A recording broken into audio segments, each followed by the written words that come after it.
Olá, eu sou a Raquel Carneiro, jornalista de Veja, e este é o Páginas Amarelas em Vídeo. E hoje recebemos no nosso estúdio a atriz e roteirista e escritora Bruna Lombardi. Obrigada, Raquel. Obrigada. Obrigada pela sua presença. Bem, a Bruna, ela dispensa apresentações, né? Mas vou apresentar mesmo assim. Uma personalidade aí de longa data da televisão e do cinema brasileiro, e que é autora de 10 livros. E atualmente ela conduz uma plataforma digital sobre bem-estar e felicidade, e agora também ela retorna ao canal HBO com a segunda temporada da série A Vida Secreta dos Casais, no qual você interpreta uma sexóloga e terapeuta, né? Então, eu vou começar com uma pergunta leve. Você já foi numa sexóloga? Que ótimo. É interessante que todas as terapias, todas as sessões que eu fiz foi apenas para fazer pesquisa para a temporada, para a primeira temporada, para poder escrever.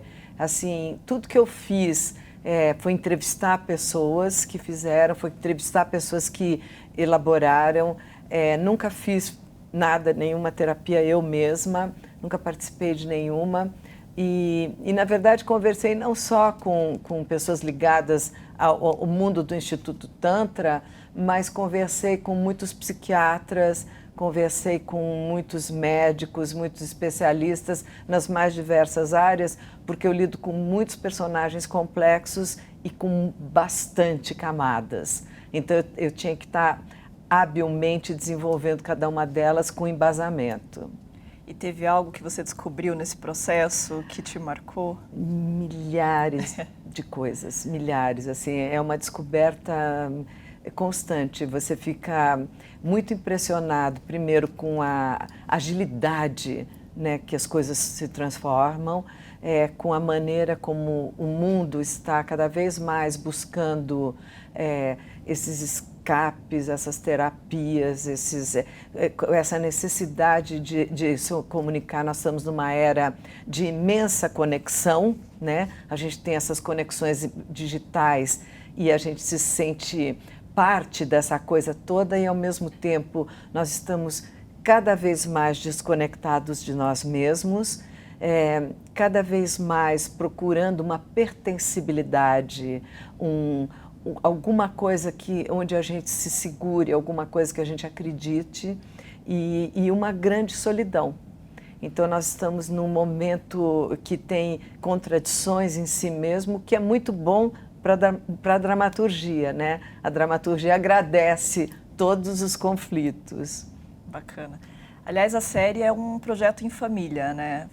Você é criadora da série junto com o seu filho, Kim, né? Uhum. E o seu marido também trabalha na série, o Carlos Alberto Richelli. O Kim e o Ri são diretores, Uhum. Eles são diretor-geral, diretor de cena. Eu escrevo a série, a gente criou, eu e o Kim criamos juntos, né? Com muita participação também do Ri, que sempre lê tudo. Mas eu escrever para mim é um ato solitário. Aliás, você e o seu marido estão juntos há 40 anos, e o que já é um número grande para mortais. No meio artístico é um recorde. Qual que é o segredo dessa relação? Talvez não fazer as contas, né? Talvez ir vivendo cada dia como um dia, né? Uhum. Porque assim, eu nunca olho assim, o que foi, ou o que está... Assim, eu olho o minuto aqui que eu estou vivendo. Talvez o lance legal é estar no aqui e agora pleno, tentando viver esse momento com tudo que é possível extrair dele e tentando extrair naturalmente o melhor dele, né? Entendi. Essa é a sua dica para os casais que nos assistem? Eu acho que essa é a minha dica para a vida. Eu acho que casal ou não casal, cada indivíduo tem que buscar o seu estar no momento, né? O poder do agora, o poder, eu faço muitas palestras, né, pelo Brasil afora, até Portugal recentemente, tudo, e eu trabalho muito com mindfulness e trabalho muito com a meditação, até às vezes, muitas vezes, durante as palestras eu guio uma meditação, e a meditação tem esse objetivo do mindfulness, que é despertar a consciência da atenção plena. É você estar realmente naquele momento, você está inteiro naquele momento, você compreender a tua vivência e a tua observação daquilo, ter consciência de tudo que você pode doar e de tudo que você pode receber e retribuir, porque nós somos energia.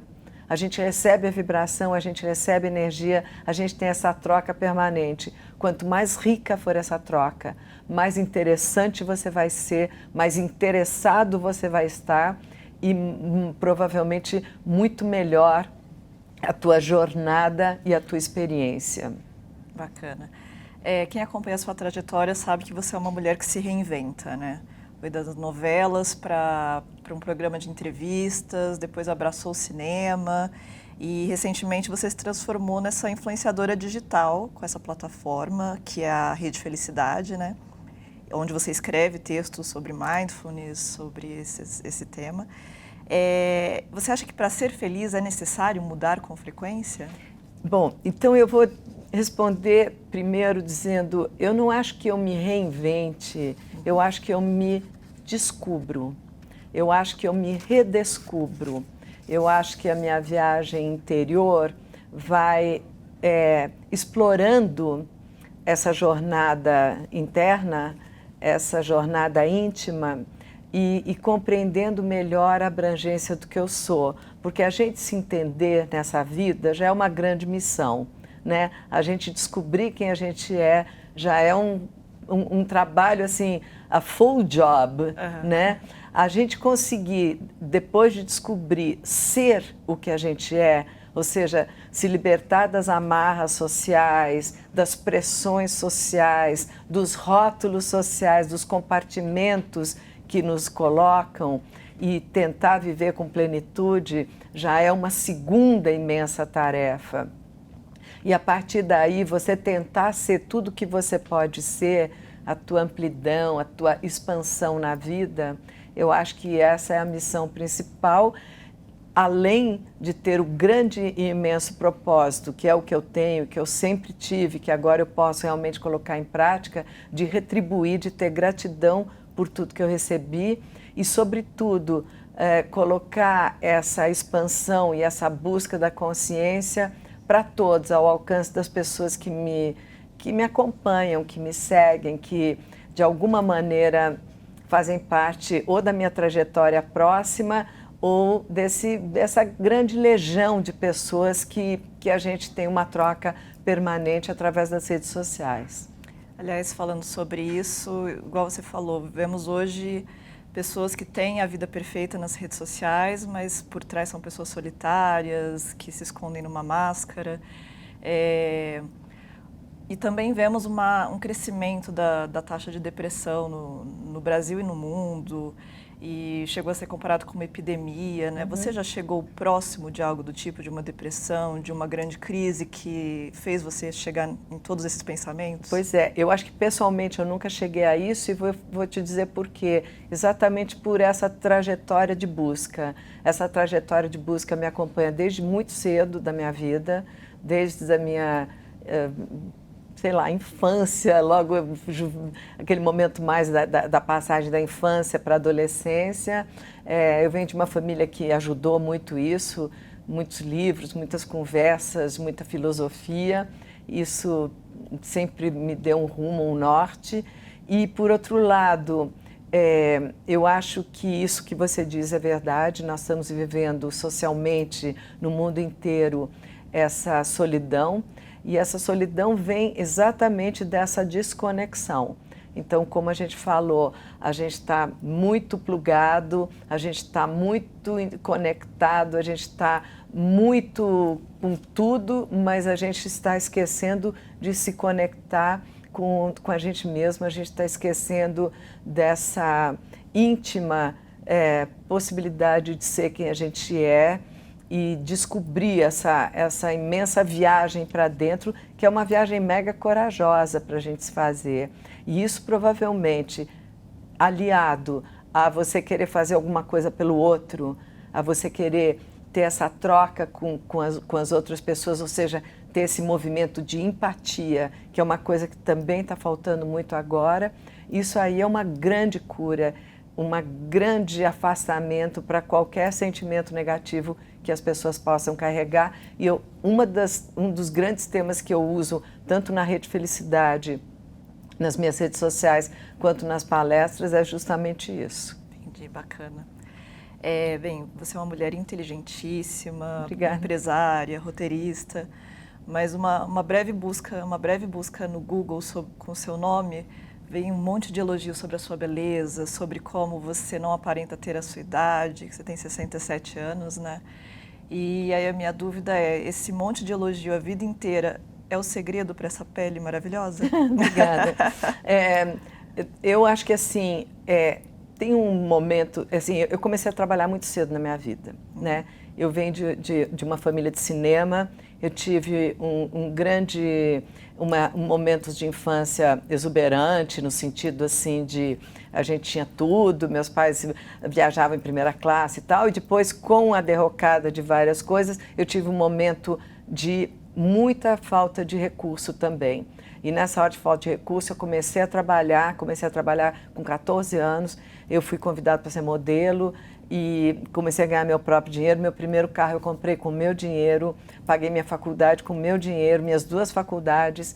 Então, assim, eu me coloquei muito como uma guerreira, como uma trabalhadora, como uma pessoa que faz, né? E isso eu te digo porque o que me ensinou toda essa trajetória? Obviamente, eu tive grandes momentos de derrota. Eu tive momentos que eu fui mandada embora de um trabalho, sentei na calçada e comecei a chorar. Eu tive momentos que as coisas não deram certo. Tive de tudo, como todos nós temos. Mas eu aprendi o seguinte, a nem me deslumbrar com os elogios e nem me amargurar com uma crítica. Esse equilíbrio, eu percebi que aquilo que eu passo, se ele é verdadeiro, se ele vem do meu coração, eu estou bem comigo. Se eu estou sendo honesta, se eu estou sendo sincera, se eu estou sendo inteira, eu estou me ajudando. A minha generosidade é também o meu egoísmo. Por outro lado, o que pensam de mim, ou o julgamento que podem fazer, ou os rótulos, ou as críticas, ou, enfim, os compartimentos, ou seja onde for que me coloquem, fogem do meu controle. Eu não posso ter nenhuma influência no que alguém vai achar de mim, no julgamento que vão ter. Se esse julgamento é favorável, eu agradeço, eu retribuo, eu sou grata, mas eu não me deixo de maneira nenhuma deslumbrar por isso. Isso não é fundamental na minha trajetória. E eu acho que a pele boa vem de uma vida vivida com inteireza. Boa. E envelhecer te incomoda? Eu acho envelhecer um grande privilégio, inclusive porque a opção seria não envelhecer, né? Não estar viva, e eu amo a vida, eu amo a vida. E envelhecer não só é um privilégio, e eu não falo isso não tem nenhuma máscara no que eu estou te dizendo, mas eu acho assim que é uma maravilha lidar com o tempo, se você aprende a lidar com o fluxo dele, com o real fluxo dele. Porque o tempo todas as culturas ancestrais, todas as religiões, todas as histórias que você pega da antiguidade vão falar sobre isso, se você estuda. O tempo é um grande mestre, o tempo é uma grande fonte de sabedoria. Nenhum roteirista poderia contar uma boa história, e eu me considero uma contadora de histórias, se você não fosse aliada do tempo, porque é o tempo que te conta as histórias. Você precisa de um tempo para ouvir umas histórias. E quanto mais você vive, mais o tempo te contou as histórias que você viu nascer. Né? Você viu nascer um monte de histórias e você não sabia como elas iam terminar. Algumas não terminaram, algumas se perderam, algumas foram para algum lugar, mas você vai seguindo, assim como você segue séries, você vai seguindo histórias. E não tem coisa mais gratificante para o nosso lúdico, para a nossa imaginação, para o nosso lado maravilhoso que dá asas para a nossa mente, do que uma boa história. Verdade. Assim como a Catherine Deneuve, você nega que tenha recorrido a plásticas ou botox, né? Se eu tivesse coisa, não tinha rugas. Você pensa em fazer algum procedimento? Eu vou num não dermatologista ótimo, maravilhoso. A primeira vez que eu fui, há relativamente pouco tempo, né, da minha trajetória, eu nunca tinha ido antes. Eu sou uma pessoa que trabalha muito, eu tenho muito pouco tempo para me cuidar. Eu adoro me cuidar. Sempre que eu posso me cuidar, eu me cuido com o maior prazer, com o maior... eu adoro, acho um luxo poder fazer isso. Mas você imagina, eu faço um trabalho que normalmente 20 pessoas fariam. Eu escrevo sozinha uma série. Então, você pode imaginar que meu tempo, minuto a minuto, é bem ocupado. A minha agenda não depende de mim, eu não cuido da minha agenda. A minha agenda está na mão da minha equipe, eu faço o que me mandam fazer. E eu sou muito, muito empenhada no que eu faço, muito dedicada. Eu acho que eu diria que eu sou uma pessoa que é devota ao trabalho. O trabalho é a minha devoção. Eu trabalho como uma missão que eu tenho mesmo, uma entrega que eu tenho. A minha devoção é plena ao meu trabalho. Assim, é uma paixão absoluta. Você falou que você é muito batalhadora, né? Começou desde cedo e eu já vi você falando outras vezes que você é uma pessoa empoderada e que você quer que as mulheres sejam empoderadas, que elas se ajudem, mas eu nunca te vi falando que você é uma feminista. Você se considera uma feminista? Olha, outro dia eu fui fazer o programa do Pedro Bial e o Pedro, a gente falando sobre feminismo, eu falei assim, olha, eu gostaria de nessa altura da vida que nós não precisássemos, todas nós mulheres, não tivéssemos mais necessidade de ser feministas, que a coisa já fosse tão implantada, a nossa posição já fosse tão clara, tão bela, tão plena, que não houvesse mais necessidade de você pertencer a nenhum movimento que precisasse nos defender, que nós já estivéssemos com a nossa defesa na total propriedade do que nós somos. Mas a evolução não foi tão fabulosa assim, né? Todos os tempos da história são cíclicos. A gente avança e a gente retrocede. E esse ciclo, por sorte, se você estuda, a própria física quântica mostra que os ciclos são em espiral, né? Portanto, quando você pensa que você está retrocedendo, você tem uma evolução. Você tem uma espécie de passar pelo mesmo lugar, mas o lugar já não é o mesmo. Você não se molha duas vezes nas mesmas águas de um rio.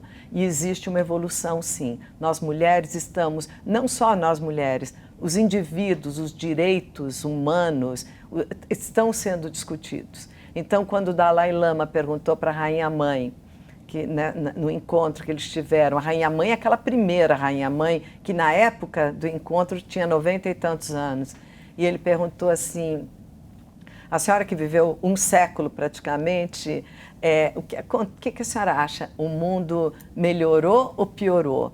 E ela disse, não, o mundo está muito melhor. E ela dizendo isso, e ele concordou, apesar do Tibete ter invadido, a China ter invadido o Tibete ter sido invadido, apesar de tudo isso. Por quê? Porque nós estamos discutindo as questões. Existe preconceito? Sim, existe, mas nós o estamos discutindo. Existe desigualdade? Existe, mas está sendo discutida. Existe feminicídio? Existe, mas nós estamos falando dele no dia a dia. Então, este trazer à tona a inclusão, trazer à tona as grandes questões, já é uma evolução. Nós não chegamos lá, mas graças a Deus, como diz o Martin Luther King, ainda não somos o que iremos ser, não somos o que devemos ser, não somos o que temos que ser, mas graças a Deus nós já não somos o que éramos. Muito bem. O feminismo está em pauta, né? Especialmente depois que Hollywood entrou no movimento Me Too, casos de assédio vieram à tona. E aí até você foi envolvida, que ressurgiu na internet vídeos que você entrevistando o Bon Jovi, o Trump, eles te passaram cantada, e você, aliás, respondeu muito bem a ambos, né? Eu queria saber nos bastidores, na verdade, você chegou a sofrer algum assédio sexual que te fez tomar uma atitude drástica? Olha, é óbvio que toda mulher de certa maneira, corre o risco imediato de um assédio sempre, né? A mulher que pega uma condução, a mulher que anda sozinha na rua, a mulher que pega um elevador, a mulher. A mulher, ela vive com esse temor, né? Eu tive a sorte, a proteção, a bênção de não sofrer um assédio direto, mas eu tenho uma solidariedade, assim, estou solidária, estou próxima desse assunto e de todas as mulheres que sofreram, porque eu me coloco 100% na pele delas, eu posso escrever sobre isso, sentir a dor delas.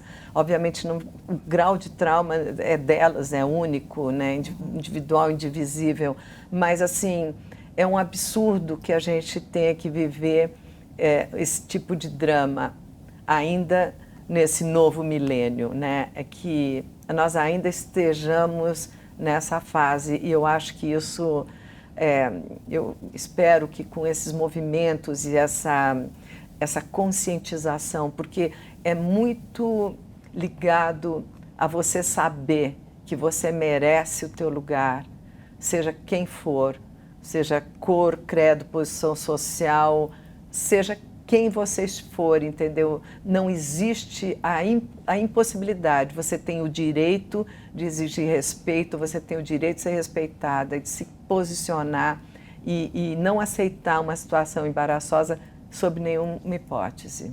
Muito bem.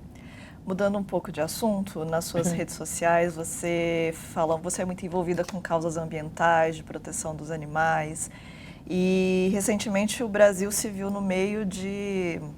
se vê ainda com a questão da Amazônia. O governo brasileiro está sendo muito criticado fora do Brasil, né? E aí eu queria saber como que você vê toda essa situação. Eu acho que uma das maiores responsabilidades que a gente tem na mão, não só o Brasil, mas esse momento do mundo, mas sobretudo o Brasil, óbvio, é a questão ambiental. Muitas pessoas ainda não se deram conta do perigo iminente que é uma questão social ambiental. Nós estamos, assim, se muitas grandes causas a gente pode reparar de alguma forma, a questão ambiental é irreparável. A gente tá mexendo com o futuro de um planeta e quem não enxergar isso com clareza, não tem como você conscientizar. Vai chegar um momento que nem todo o dinheiro do mundo, nem toda a ganância do mundo vão te comprar um copo d'água, sabe? Não há o ar que você vai respirar, não há grana possível, você não come o dinheiro, você não bebe o dinheiro, você não respira o dinheiro. A nossa sobrevivência está nos recursos naturais, os recursos naturais são bem finitos. E não ter essa dimensão, não ter essa visão é um retrocesso inacreditável. Eu acho que sim, a gente tem que olhar essa questão com muita luta, muita perseverança, muito empenho. Eu acho que a gente não pode deixar isso, ver isso de uma forma leviana de jeito nenhum. Muito bem. Aliás, você tem se mantido discreta quando o assunto é política, né? Não é um assunto que você gosta muito de falar. Mas seus colegas artistas, neste momento, parecem até mais engajados com o que está acontecendo, né? O desmonte da Ancine, de órgãos de gestão de patrimônio. Por que a sua opção de ser mais discreta nesse assunto e se em algum momento você não está sentindo esse desejo também? Eu acho que a inflamação, né? Não só ela é um mal do corpo, porque o corpo inflamado sofre, mas ela é um mal social muito grave.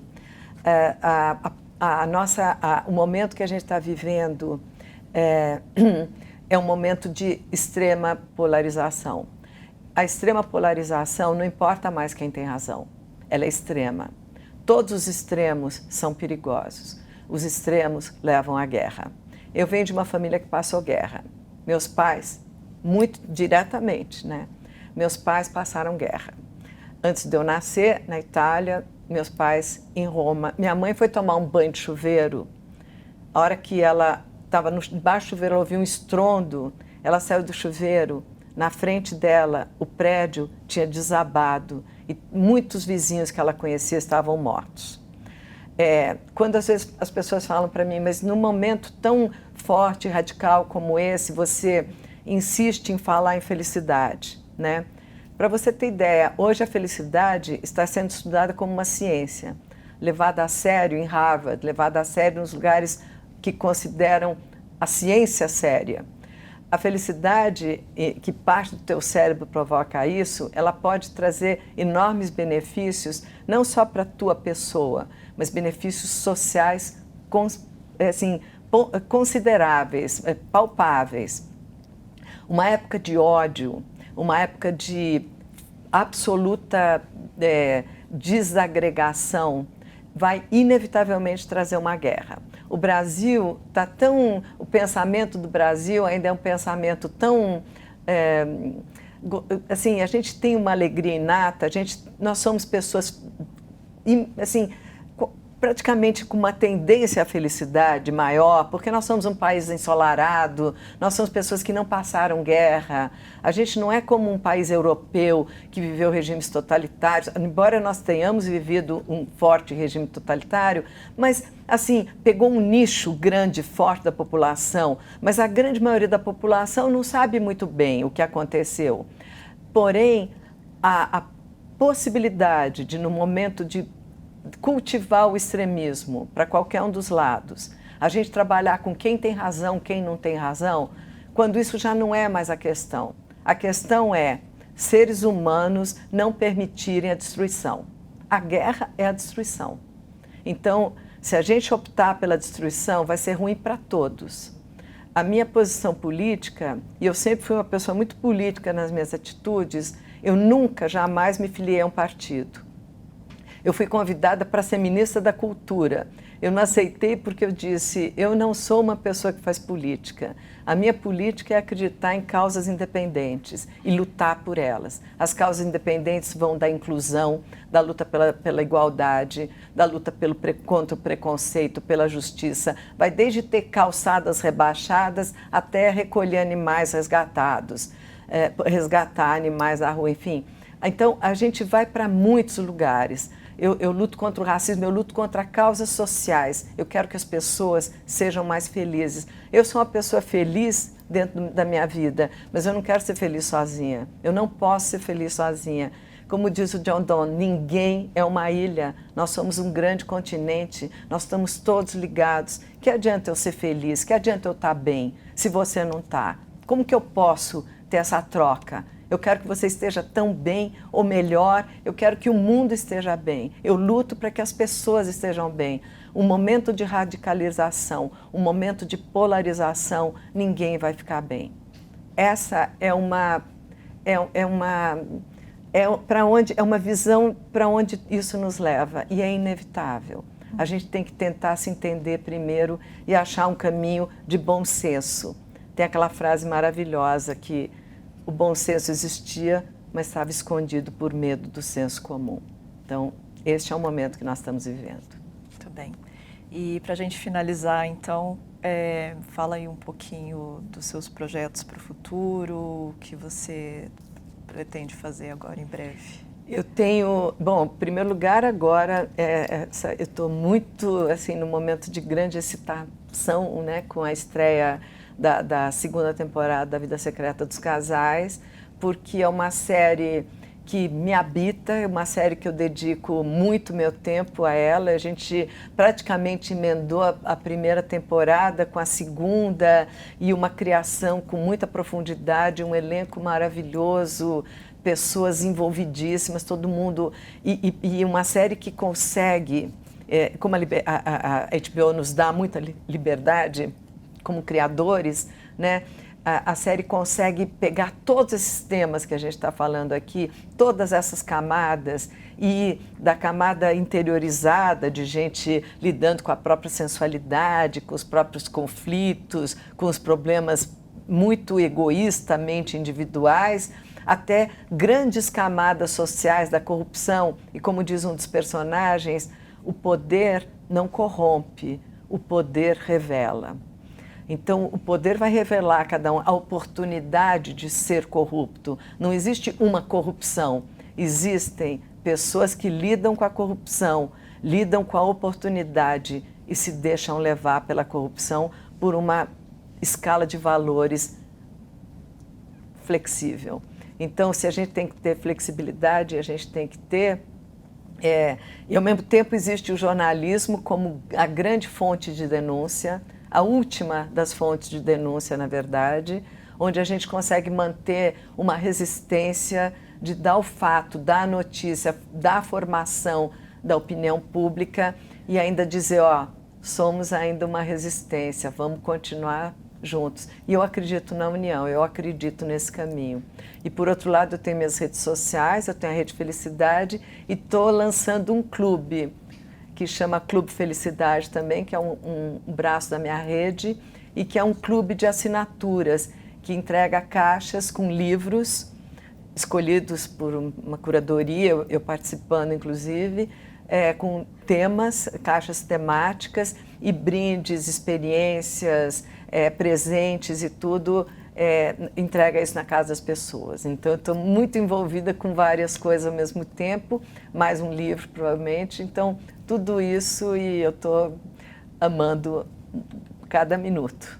Muito bem. Bruna, muito obrigada pela sua participação. Eu que agradeço. Obrigada a você, obrigada para o público. Muito obrigada. Boa sorte nos seus próximos projetos. E muito obrigada a você que nos acompanhou. Até a próxima.